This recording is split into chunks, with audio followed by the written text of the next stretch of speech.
yang tidak ada putusnya.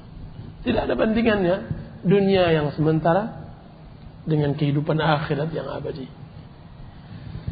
Hal adullukum ala tijaratin tunjikum. Allah Subhanahu wa taala menyebutkan bahwa akhirat adalah perdagangan. Allah Subhanahu wa taala lebih jelas lagi menyebutkan dalam surah At-Taubah, mana barang, mana yang membeli, mana yang menjual, apa yang dijual, di atas kertas apa dijanjikan dan apa balasannya Allah sebutkan di dalam surah At-Taubah.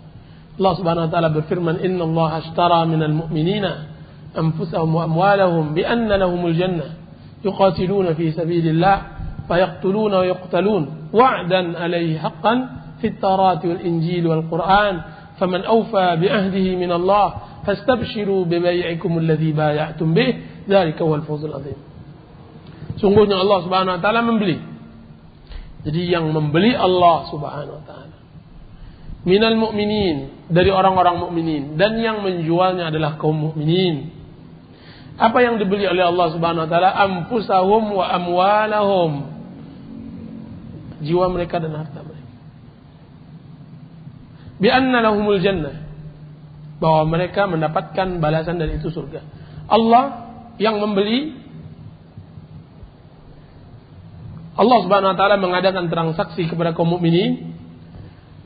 Kaum mukminin menyodorkan nyawa dan hartanya, dan Allah Subhanahu wa taala menyodorkan surga. Yang membeli adalah Allah.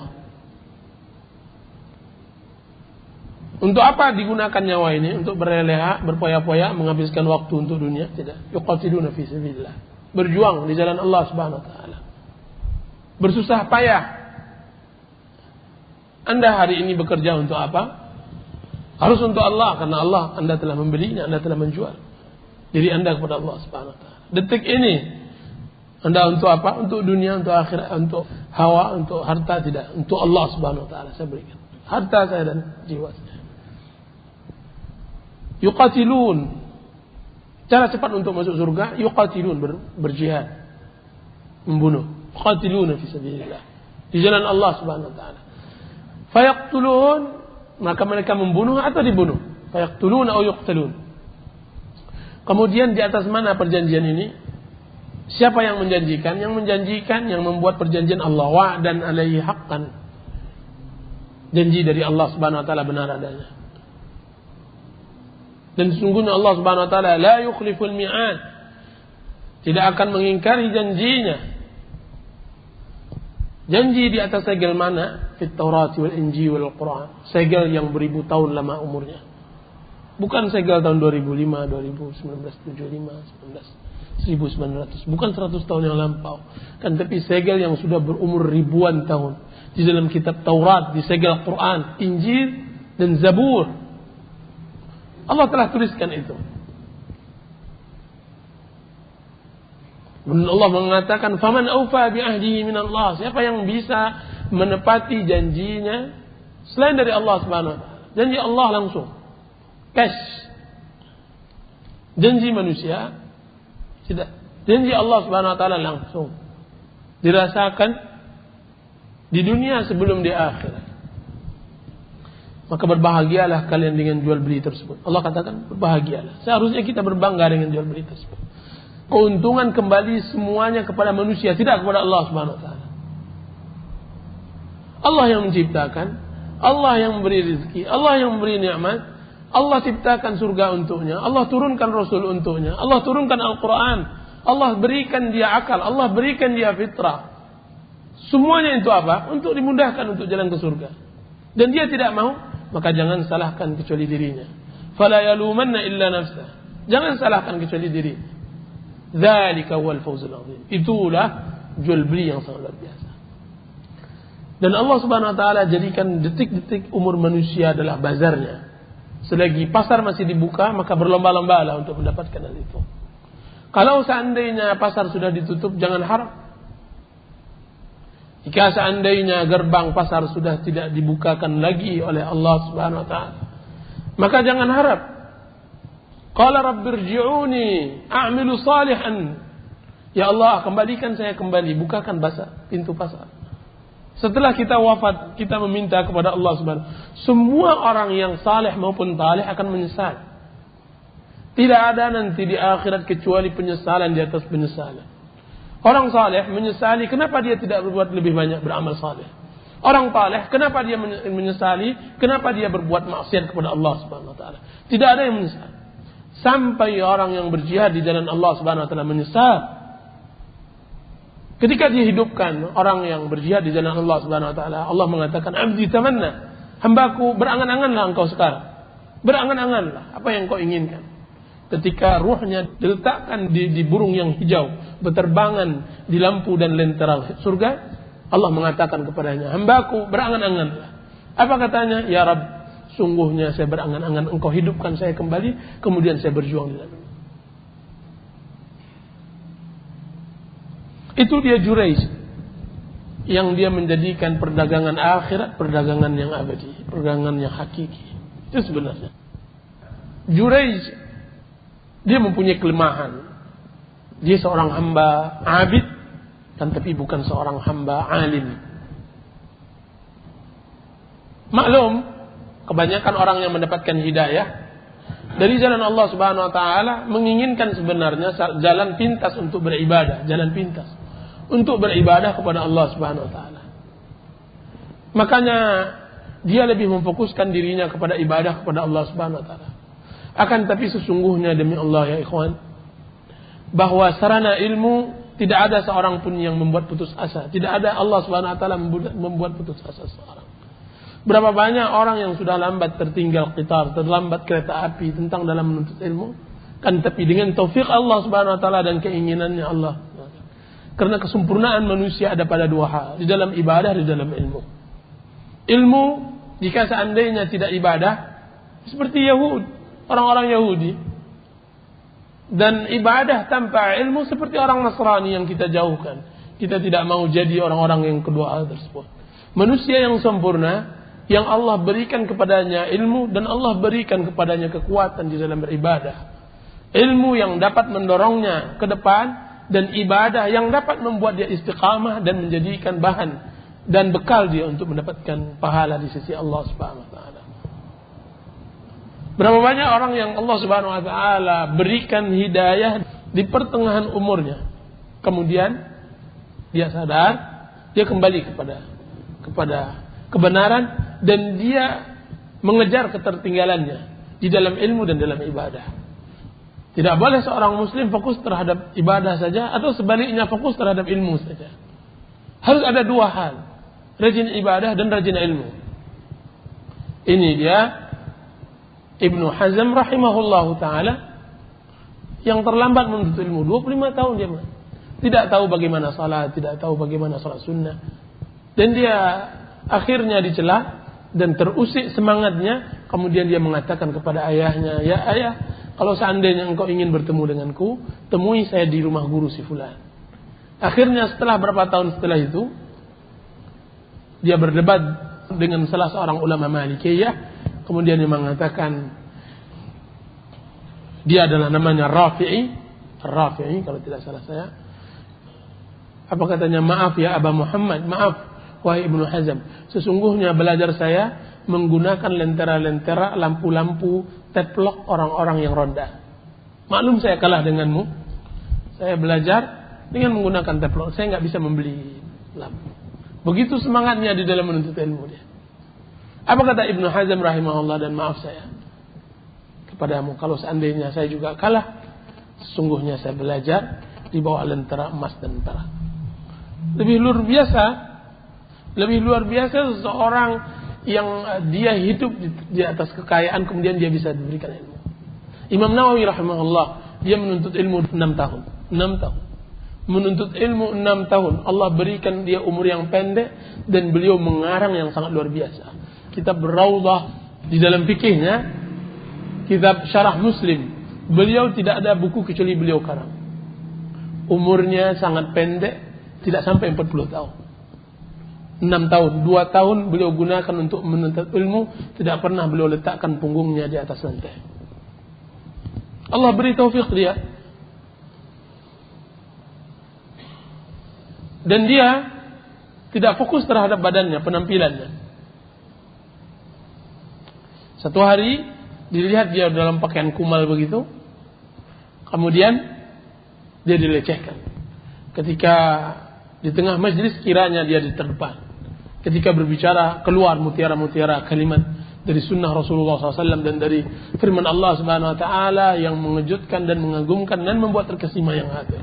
Sehingga dia menjadi qadhi pada zamannya. Jadi tidak ada putus asa di dalam din. Jika seandainya Allah Subhanahu Wa Taala telah memberi taufik pada seseorang, maka Allah akan berikan taufik. Az-Zahabi rahimahullah taala. Bagaimana dia menuntut ilmu hadis? Sampai-sampai dikatakan kepadanya bahwa ilmu Zahabi tentang rijal, tentang ulama-ulama hadis, bahwa jika seandainya dikumpulkan ulama-ulama hadis zaman Rasulullah SAW sampai zamannya di sebuah gunung yang datar, dia akan menyebutkan si fulan ayahnya, anaknya dilahir sana, dan dia jalan sana menuntut ilmu dengan guru dan semacamnya. Alim, sangat luar biasa. Karena sebuah kalimat yang dia belajar dari seorang gurunya yang mengatakan sungguhnya tulisanmu ini persis dengan tulisan orang-orang ahli hadis. Apa kata Zahabi? Demi Allah, kata-kata tersebut menancap ke dalam hati saya sehingga Allah menciptakan saya ilmu hadis. Allah membuat saya cinta ilmu hadis. Ikhwan Juraij, dia ahli ibadah bukan ahli ilmu. Dan kita tahu bahwa ahli ibadah dibandingkan dengan ahli ilmu bagaikan bintang dengan qamar, dengan bulan purnama. Jauh. Karena ahli ibadah fokusnya terhadap dirinya, sedangkan bulan purnama, dia menerangi yang lainnya. Maka jadilah kita menjadi purnama yang dapat menerangi orang lain dan juga menerangi diri kita. Dan janganlah jadi seorang yang menginginkan kebaikan, tapi dia tidak mendapatkan aliran pahala dari apa yang dia perbuat. Juraij ini dari beribadah kepada Allah Subhanahu Wa Taala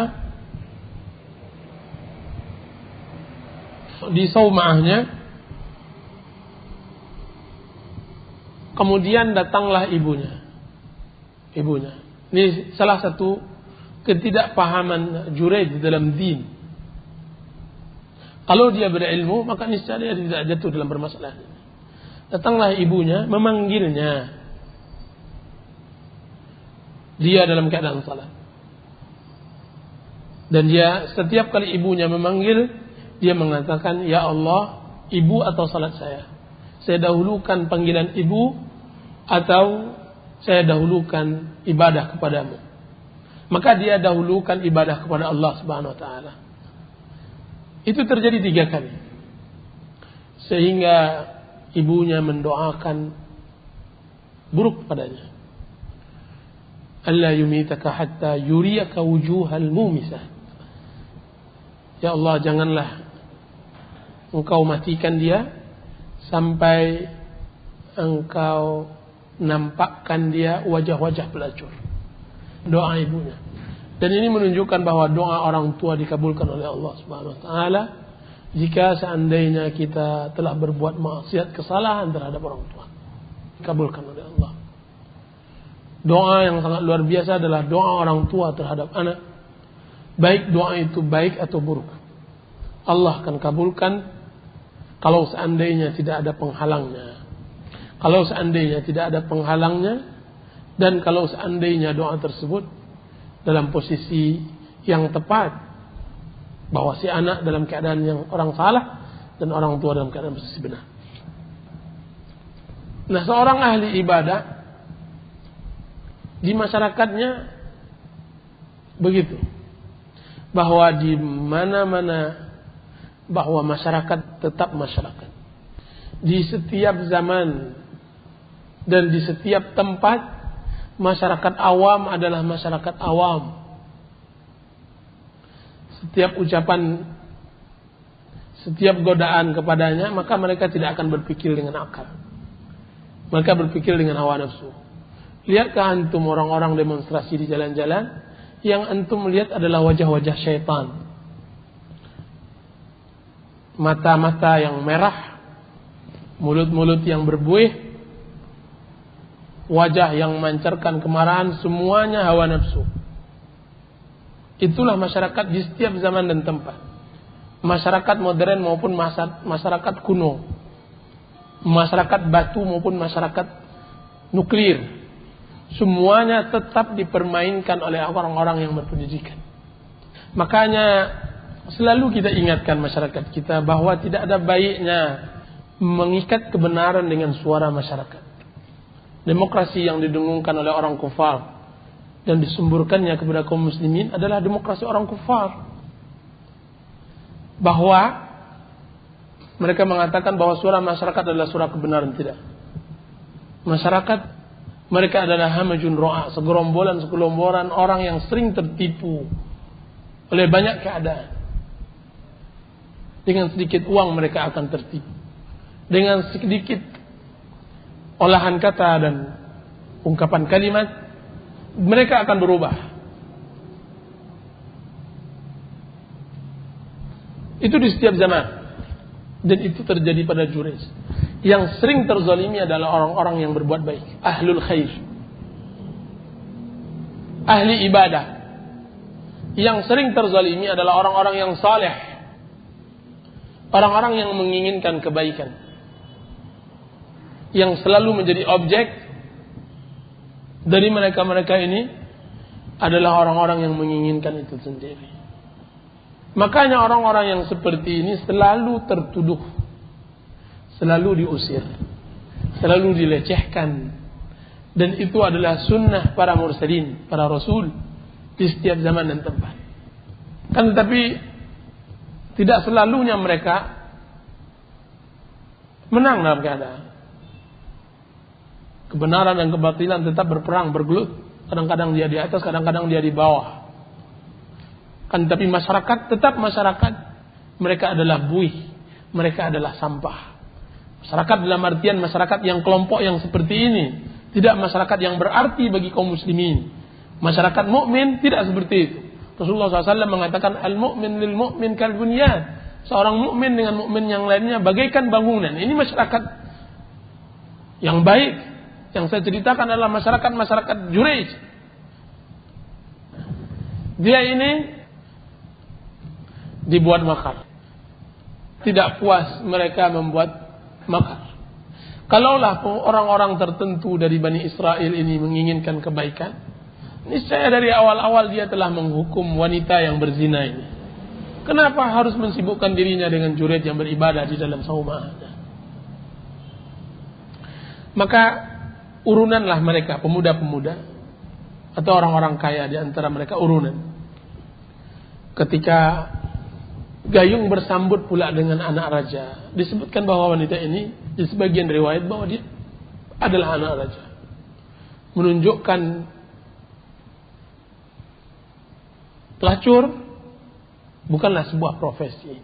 Seseorang yang menjual dirinya maka dia disebut pelacur. Seorang wanita yang menjual dirinya dengan murah, berzina dengan semua laki-laki atau dengan laki-laki siapa saja maka dia adalah disebut pelacur. Sekalipun nasab dan hasabnya tinggi, derajatnya sangat luar biasa. Baghi. Apa kata wanita tersebut? Saya siap menggoda Jurayj. Maka diiurkan, iuran. Begitu mereka ta'awanu 'alal itsmi wal 'udwan, bertolong-menolong atas dosa dengan kesalahan. Dan begitu juga sulitnya kita ta'awanu 'alal birri wat taqwa, tolong-menolong atas kebaikan dan takwa. Syaitan yang menghias, zuyyana lil syaitan. Syaitan yang membuat hiaskan amal tersebut sehingga murah. Seorang peminum khamar sangat dermawan. Saya tidak melihat orang yang paling dermawan seperti orang pelaku maksiat. Menggratiskan saudaranya membeli khamar. Perokok begitu juga, dermawan sekali. Saya tidak melihat dari kalangan orang-orang yang merokok paling dermawan dari rokoknya, padahal rokok baginya adalah segala-galanya. Dermawan. Simbol persahabatan. Dan ini sulit atau jarang terjadi di kalangan orang-orang yang baik. Nah, apa yang terjadi ketika wanita tersebut datang ke saumah tempat ibadahnya Juraij tidak mau. Akhirnya dia berikan dirinya kepada penjaga atau pengembala kambing, kemudian dia berzina, kemudian dia hamil. Nah, wanita tersebut hamil, kemudian dia melahirkan. Ketika melahirkan, disinilah tujuan akhir mereka, menginginkan kehancuran untuk Juraij. Apa yang dilakukan? Mereka membuat provokasi masyarakat. Bahkan bukan masyarakat saja, raja pun terpengaruh. Apa kata raja? Ya Juraij, demi Allah selama ini kami melihat engkau dari orang yang baik. Kiranya engkau menipu kami. Kiranya engkau menipu kami. Menampakkan kebaikan, menyembunyikan keburukan. Apa yang antum tahu yang diperbuat oleh masyarakat tersebut? Menghancurkan saumah, tempat ibadah Juraij. Dan alangkah nikmatnya kejadian tersebut, sekalipun secara zahir itu tidak nyaman.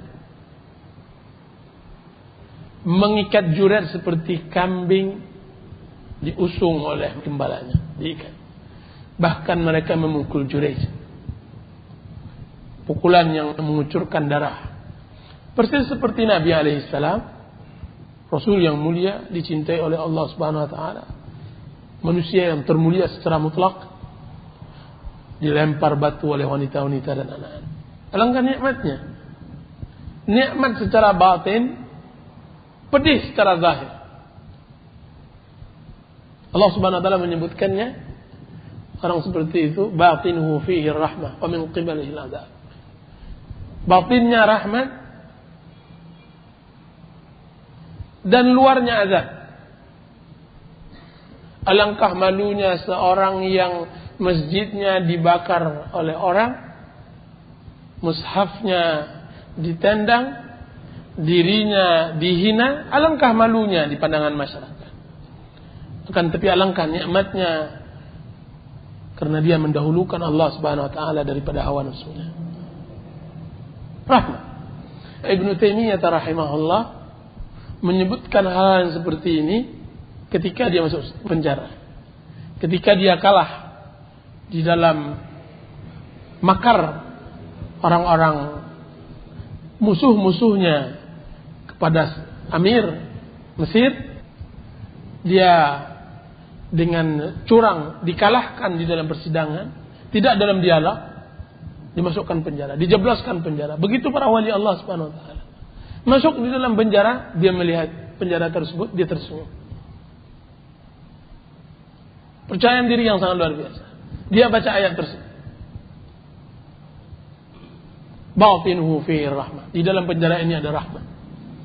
Dia yang mengatakan, "Madza fa'ala al-a'da'u bi?" Apa yang harus dilakukan oleh musuh-musuh? Jannati fi sadri. Surga ada di dadaku. Surganya adalah ilmunya, ma'rifahnya kepada Allah, pengetahuannya tentang din.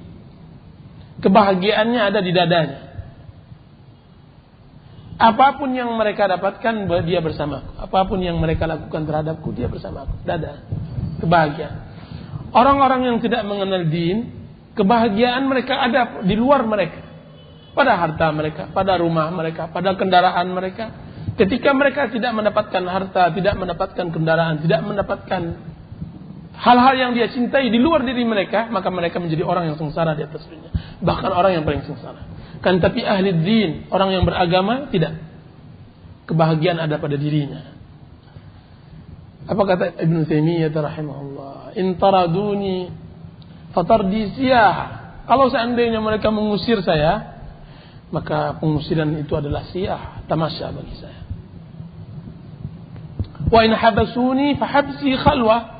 Jika seandainya mereka memenjarakan saya, maka penjara bagi saya adalah khalwah. Dan alangkah nikmatnya khalwah. Wa in qataluni, maksimalnya mereka bisa melakukannya adalah jika seandainya mereka membunuh saya, faqatli syahadah. Maka terbunuhnya saya sebagai syahadat di sisi Allah Subhanahu wa taala. Itu yang berlaku pada Juraij. ketika dia diseret, disorak-soraikan oleh masyarakat segerombolan orang-orang yang bodoh tersebut, dihadapkan.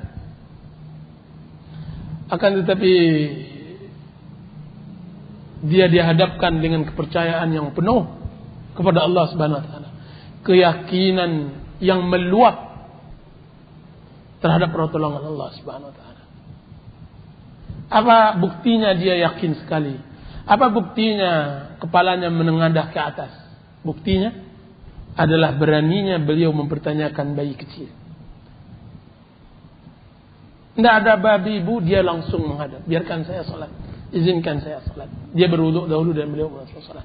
Menunjukkan wudu adalah kebiasaan semua agama millah samawiyah. Semua agama samawiyah diajarkan cara berwudu. Yang membedakan antara umat Islam dengan umat-umat terdahulu adalah tahjil, ghurrah. Bahwasanya wudu yang kita lakukan akan menjadi cahaya nanti di akhirat. Itu yang tidak didapatkan oleh orang-orang sebelum kita. Dia pun salat. Ketika selesai salat dengan keyakinan yang kuat bahwa anak tersebut akan berbicara jika seandainya dia tanya, mungkin dia tanya. Dia minta dia berbicara. Wahai bayi, siapa ayahmu? Siapa ayahmu? Maka dia mengatakan bahwa ayahku adalah sepengembala di sebelah saumah. Di sini kita mengambil faedah bahwa seorang yang berzina kemudian melahirkan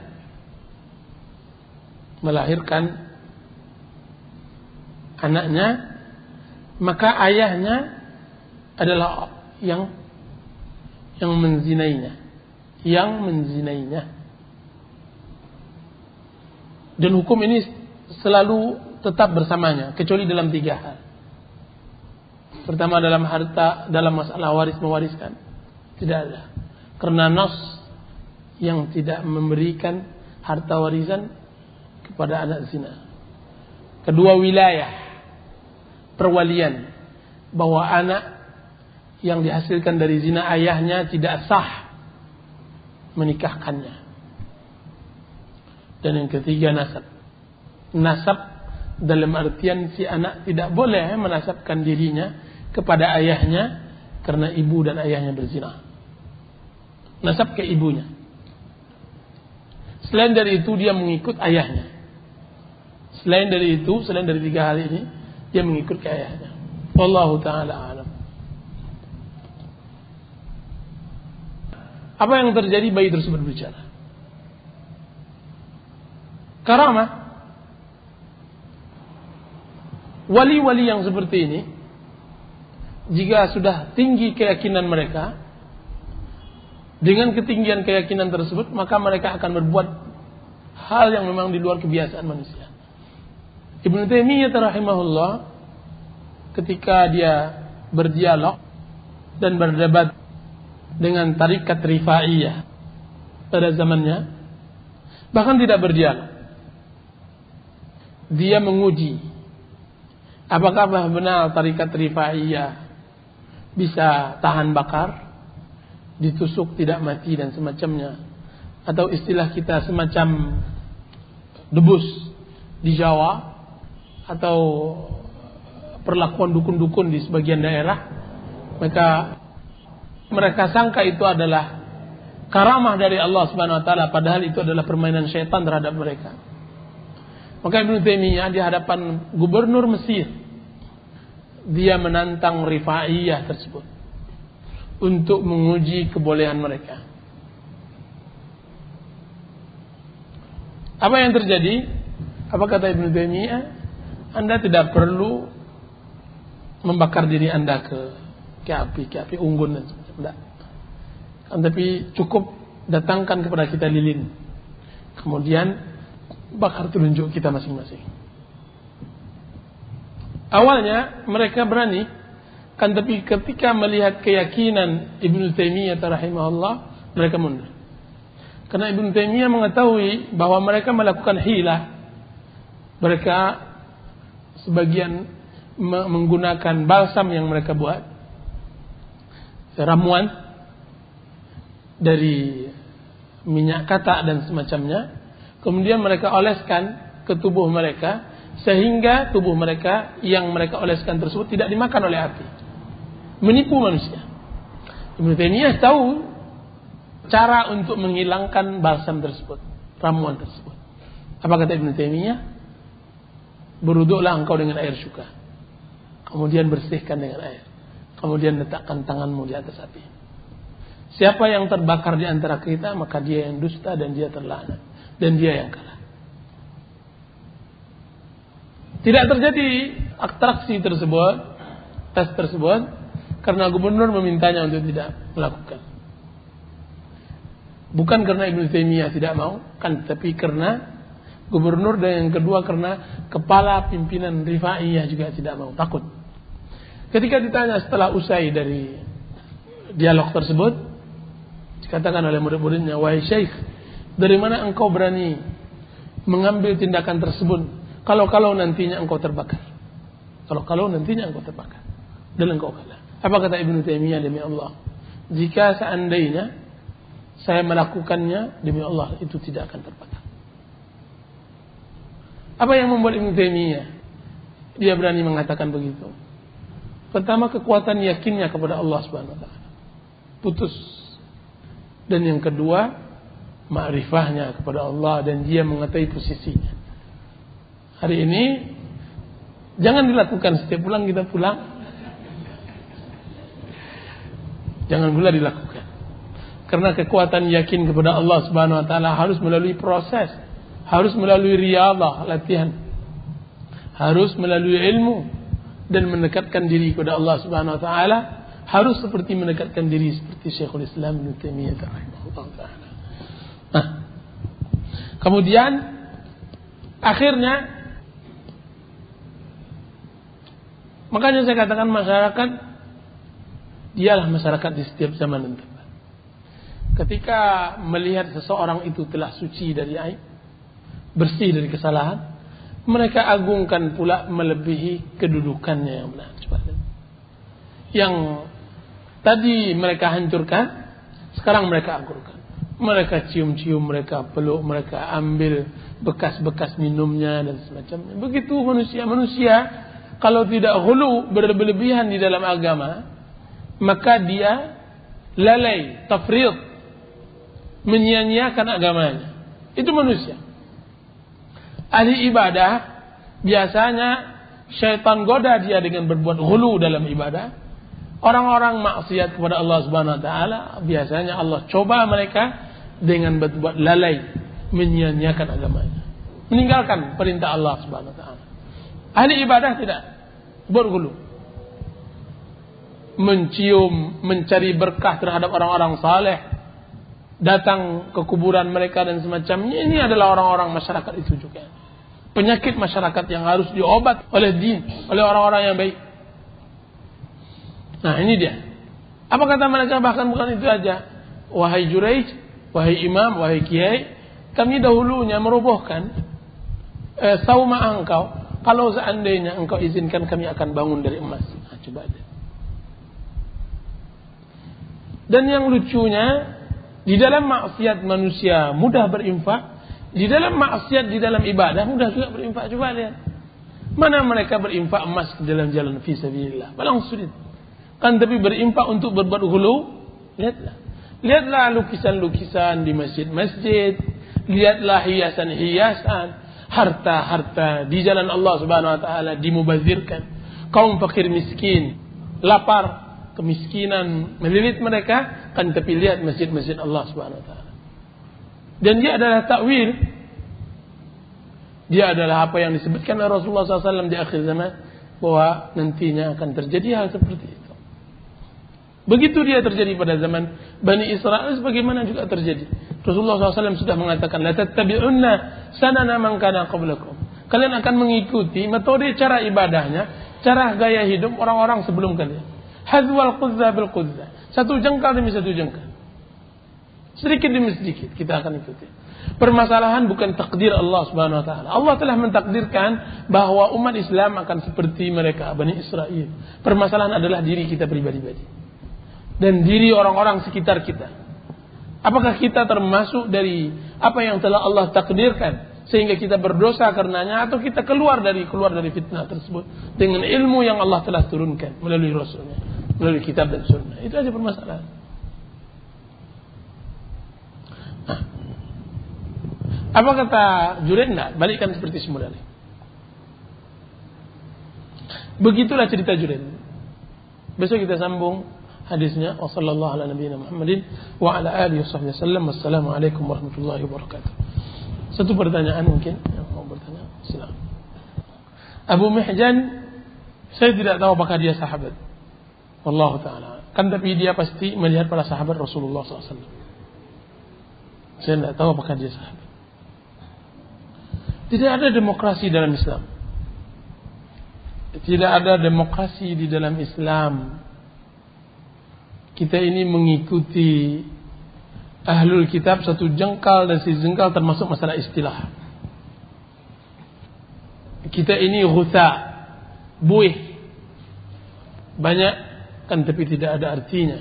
Rasulullah SAW mengatakan, kita bukan hanya mengekor dengan mereka di dalam kebiasaan yang mereka lakukan, kan tapi juga termasuk di dalam masalah istilah. Dan alangkah banyaknya kalimat-kalimat yang harus kita koreksi di dalam masalah istilah. Istilah syariat, lihatlah bagaimana kita dahulunya hanya mengenal hukum. Kita mengenal hukum di dalam Islam, di dalam Al-Quran dan Sunnah, undang-undang itu disebut hukum. Sudah itu ketika penjajahan menjajah kita, maka kita mengenal kanun. Kanun bukan bahasa Arab, kan, tapi bahasa asing yang diarabkan. Maka tertinggallah bahasa hukum, tinggallah undang-undang, kanun. Kadang-kadang juga menjadi dustur. Itu mendengar dustur. Kata-kata itu sering dilakukan oleh orang Arab istilah. Makanya orang-orang saleh, alim ulama kita sekarang ini telah mengimbau kembali untuk kembali kepada istilah semula, istilah syariat. Istilah syariat. Karena istilah ini salah satu tanda bahwa kita kalah dengan orang kufar. Dan ini yang sangat luar biasanya umat kita. Kita menyangka bahwa kita kalah di dalam bidang ekonomi. Kita menyangka bahwa kita kalah di dalam politik, di dalam militer, di dalam pendidikan dan semacamnya. Maka kita kejar. Sebenarnya yang bercakap tersebut sudah lama kalah. Dengan penampilan mereka sudah menjadi cair, sudah lebur seperti garam karena dia telah meleburkan dirinya dengan orang kufar. Tasyabbuh dengan orang kufar. Makanya Rasulullah SAW untuk pertama kalinya bukan merubah ekonomi, kan, tapi mencari identitas seorang Muslim. Identitas anda apa sih? Muslim bangga. Wasyhad annani minal muslimin. Saksikan aku seorang Muslim, bangga dengan keislamannya, bangga dengan pakaian Islamnya. Orang-orang yang mengatakan bahwa kita kalah dengan orang kufar dalam segi ekonomi, mereka yang pertama kali kalah. Demi Allah, mereka yang pertama kali kalah. Dengan penampilan kufarnya, tidak ada identitas Muslim. Makanya Rasulullah SAW mengajarkan para sahabatnya yang fakir miskin, yang tidak mengetahui bagaimana strategi perang, kalah dalam segala hal. Apa yang dibuat oleh Rasulullah dulu? Iman, jati diri, identitas diri. Anda seorang Muslim bangga dengan keislaman tersebut. Nah, kita kalah dalam semua hal. Nah, makanya seharusnya solusi untuk menjayakan umat Islam adalah mengembalikan identitas itu. Jenggot adalah identitas Muslim.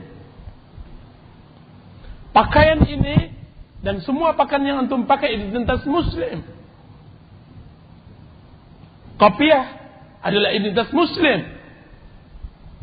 Jidat yang hitam karena sujud kepada Allah Subhanahu wa taala adalah identitas Muslim. Cerahnya wajah karena berwudu adalah identitas Muslim. Berbangga dengan itu. Hidup bersahaja adalah seseorang muslim. Apa adanya. Ada untuk seseorang muslim. Ini yang harus ditegakkan. Dan ini kita tidak boleh mengalah. Makanya saya tidak tahu pendapat banyaknya kalangan yang menyatakan bahwa umat Islam kalah karena ekonomi. Demi Allah, ekonomi apa yang hebat Rasulullah SAW sehingga dia mengalahkan Kisra dan Kaisar? Strategi perang yang dilakukan. Bagaimana mungkin Rasulullah SAW mempunyai strategi mengalahkan umat yang berjaya ratusan tahun bahkan ribuan tahun? Kisra dan Kaisar, Romawi dan Persia. Strategi perang. Kan tapi siapa yang mengalahkan mereka? Yang mengalahkan mereka keimanan yang dibawa oleh sahabat Rasulullah sallallahu alaihi wasallam. Makanya istilah demokrasi kita tolak, tidak ada istilah demokrasi dalam Islam. Yang ada syura. Kita ingin istilah-istilah ini kembali muncul kembali supaya hilang istilah-istilah yang datang. Perbankan Islam. Islam hanya mengenal Baitul Mal. Kenapa harus kita kenal bank? Bank kata yang tidak dikenal oleh Islam. Baitul Mal. Istilah baru dikenal oleh Islam. Saya tidak antipati dengan kata tersebut. Akan tapi itu adalah hasil dari kita kalah dengan orang kufar. Tugas kita semua untuk sama-sama menghilangkan istilah tersebut dan masuk ke dalam istilah.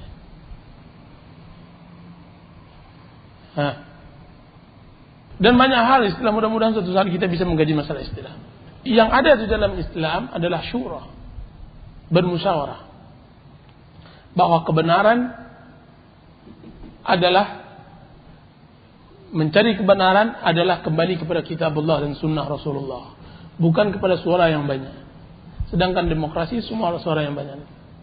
Makanya rusak negara kita karena ini. Rusaknya negara kita karena mengikuti suara yang banyak yang bisa dibeli atau yang bisa ditawarkan dan dijual oleh para tukang pakang politik yang hanya menginginkan kenyamanan sekejap dan kesengsaraan umat selama-lamanya. Allah Ta'ala. Ya. Allah Ta'ala.